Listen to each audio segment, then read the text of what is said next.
बोलने का अवसर दिया, उसके लिए धन्यवाद। जोहार। लाडली बहना माझी लाडली बहना योजना जैसे देश के अनेक महिलाओं के लिए लोक लुभावनी योजना लाकर वर्तमान समय में बीजेपी पार्टी सत्ता हासिल करने का काम कर रही है और चुनाव के बाद इन्हीं राज्यों में भाजपा के राज में बहन बेटियों के साथ अत्याचार बहुत तेजी से बढ़ रहा है। महोदय, इस देश के इतिहास के पन्नों में महिलाओं के साथ हुए अत्याचारों की दर्दनाक घटनाओं से भरा हुआ है। इस देश की नारियों ने छुआछूत, भेदभाव, सती प्रथा, बाल विवाह, दासी प्रथा जैसी भयंकर अत्याचारों का हजारों सालों से सहन किया गया है। महोदय, 19वीं सदी के प्रारंभ में त्रावणकोर साम्राज्य में तो आदिवासी और दलित महिलाओं पर स्तन टैक्स जैसे कर का उन्होंने कहे कि भयंकर यातनाएं सही है। महोदय, आदिवासी समाज हमारी मात्र सत्तात्मक रहा है और हमारी बेला भक्ति परंपरा में तो पुरुष से ज्यादा महिलाओं को महत्व दिया गया है। देश के ऐतिहासिक संघर्षों में आदिवासी वीरांगना पीछे नहीं रही है, लेकिन दुर्भाग्य की बात है कि इन वीरांगनाओं को इतिहास के पन्नों में उचित स्थान नहीं मिला गया है। अगर हम बात करें हूल आंदोलन की वीरांगना फूलो जानो, झांसी की रानी लक्ष्मीबाई का वेश धारण कर अंग्रेजों से लड़ते हुए वीर गति को प्राप्त करने वाली झलकारी बाई, गोंडवाना की धरती से मुगलों को खदेड़ने वाली रानी दुर्गावती बहादुरी से सब परिचित हैं।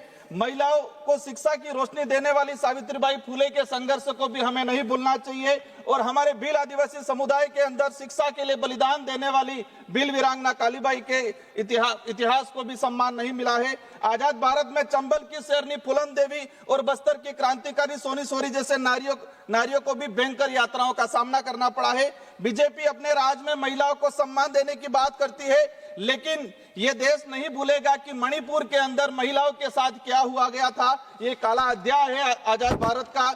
आज देश के आदिवासी बाहुल्य क्षेत्र के अंदर अगर बात करें तो आदिवासी दलित बाहुल्य क्षेत्र में महिलाओं के साथ आए दिन अत्याचार हो रहे हैं और राजस्थान में भजनलाल जी की सरकार में तो कई जगह आदिवासी दलित एवं महिलाओं को न्याय की तो दूर की बात है, अगर उनके साथ अत्याचार होता है तो मुकदमा तक भी दर्ज नहीं हो रहा है। वर्तमान समय में महिलाओं को शिक्षा से जोड़ना वो अपने आप में अपनी जगह बना लेंगे। देश में महिला साक्षरता की अगर बात करते हैं तो राजस्थान के अंदर देखा जाए तो 2011 की जनगणना के हिसाब से 52% साक्षरता दर है और देश में आदिवासी दलितों की अगर बात किया जाए तो 50% भी साक्षरता दर 2011 की जनगणना के हिसाब से नहीं है। तो हमें समझना पड़ेगा कि सबसे पहले महिलाओं को अच्छी क्वालिटी की एजुकेशन दिया जाए, वो अपने आप अपनी जगह बना लेंगे। उनको विधानसभा में आना है कि लोकसभा में आना है। संविधान निर्माण समिति में 15 महिलाओं को प्रतिनिधित्व दिया गया, उसमें एक भी आदिवासी समुदाय की महिला नहीं थी। माननीय सभापति महोदय, आज बीजेपी नेता बोल रहे हैं, माननीय सभापति महोदय, रात की 12 बजी है और सबसे ज्यादा इस देश के अंदर महिलाओं के साथ अत्याचार हुआ है और उसमें भी सबसे ज्यादा आदिवासी और दलित समुदाय की महिलाओं के साथ अत्याचार हुआ है। उस समुदाय का प्रतिनिधित्व करने आ रहे हैं तो हमें इस बात को रखना दिया जाए। माननीय सभापति महोदय, महिला आरक्षण बिल 2023 में ही आ गया था और हम उस समय जो भी लोग थे उनसे समर्थन किया था।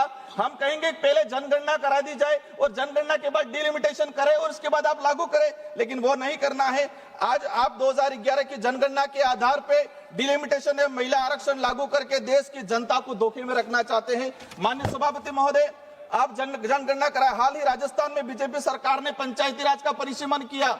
एक जगह 3000 की पंचायत समिति सदस्यों पे बना गया और दूसरी जगह जहां लग रहा है उनको नहीं जीत पा रहे 7-7 हजार तक की जनसंख्या पे पंचायत समिति बनाया गया। यही स्थिति यही होने वाली है। गुजरात में 40,000 महिलाएं लापता का प्रकरण दर्ज है गुजरात के अंदर। माननीय सभापति महोदय, अंतिम में मेरी जो बात है, अंतिम में ये 30 सेकंड के लिए कहा जाए कि माइक्रो फाइनेंस की जाल में आदिवासी महिलाओं को फंसाया जा रहा है। हम कह रहे हैं कि महिलाओं को आत्मनिर्भर बनाना है, लेकिन देश के अंदर जो महिला है इनमें से 70% महिलाएं माइक्रो फाइनेंस से लोन ले रही है और इन पे विचार किया जाए। महिला आरक्षण विधेयक धन्यवाद सभापति महोदय।